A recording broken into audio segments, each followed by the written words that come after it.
I run toward the dream. A bright future ruled by big price. Oh, you absolute... Hey! Hell. A tiny mouse living in a 1930s cartoon world solving murders is somehow one of the most satisfying experiences I've had all year. Nobody asked for a noir detective game that looks like a Fleischer Studios cartoon, but now that it exists, I genuinely don't know how we lived without it.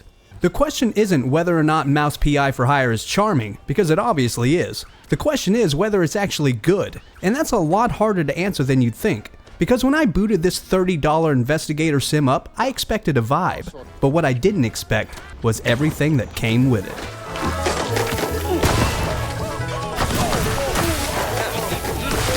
Pretty much the first thing that immediately grabs your attention is the art direction, which is akin to the very first animation style ever popularized in Western culture. It's called rubber hose animation and is classically defined by hand-drawn characters that have limbs with no joints and bouncy, exaggerated movements.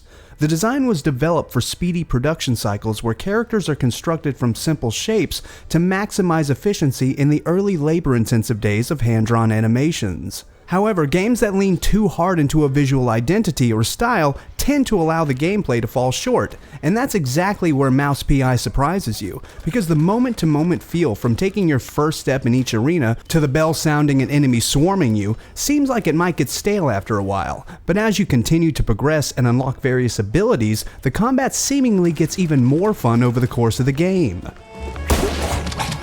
You're zipping, you're whipping, you're blasting, you're kicking, you're ripping and tearing and ripping and tearing. The ripping and the tearing. The ripping and the tearing. And as things begin to click even further with more intense encounters and even better weapons like the Jarhead or the Hellraiser, the combat starts to feel a little like poetry. If they ever chop off my hand. And not even joking, man, when this game gets going, it's a beast. The free flow of dashing, grabbing, and tossing barrels, blasting different enemies, and going through these levels is just drop-dead fun to play. Sadly, there are noticeable moments that yank you out of the flow of things, but aren't egregious enough to warrant a serious issue. Like some enemies become stuck behind walls that you may have to go track down, or others will already be dead but still somehow chasing and damaging you. It isn't really a big deal, especially in a game that's only $30, but was a strange thing to experience in a world that otherwise feels so meticulously crafted. That's for the shrews, assface. And now for my daring escape. There are more issues that I'll get to later that were even more annoying, so stick around for that. But with those small hiccups aside, climbing back into your hand-drawn car and puttering through Mouseburg is where the game really starts to show you what it's about. The story drops you in the middle of something you don't yet understand, then tells itself in reverse, case by case, location by location, until the pieces of a much larger and darker conspiracy slowly begin to fall into place. Watching other people do the actual work? Yeah. I can tell. Between a missing magician, a failed assassination attempt, and a city full of people with something to hide, it leaves you with the feeling that no matter how deep you dive, there was always something more to know. And Jack Pepper, cleverly voiced by Troy Baker, feels like the only man in the room who knows how scared he should be. What? Underwhelming? Boring? Out of place? Welcome to haute culture. He's one of those hard-boiled cops who's weathered by his vices, but grounded by a moral compass sharp enough to make the world around him show its cracks. And those cracks begin to reveal themselves back at the office. When you arrive at the hub area for the first time, it feels like you can breathe between the chaos, a chance to explore side characters, upgrade weapons, and check out minigames in the bar. There's even a shop across the street where you can purchase certain collectibles that you missed in any particular missions, so if you're a completionist, don't forget to check back here.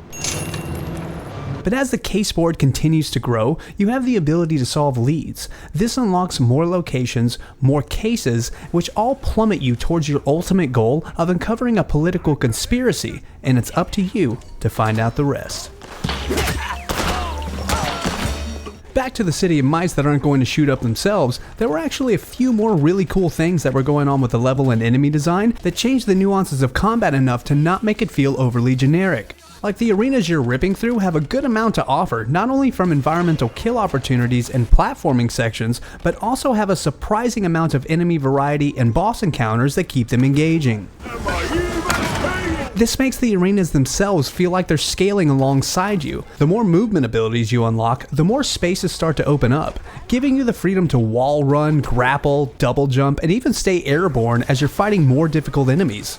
The boss encounters lean into this too because the game demands that you've been paying attention to what it's been teaching you, often forcing you to use every traversal ability you've earned just to survive.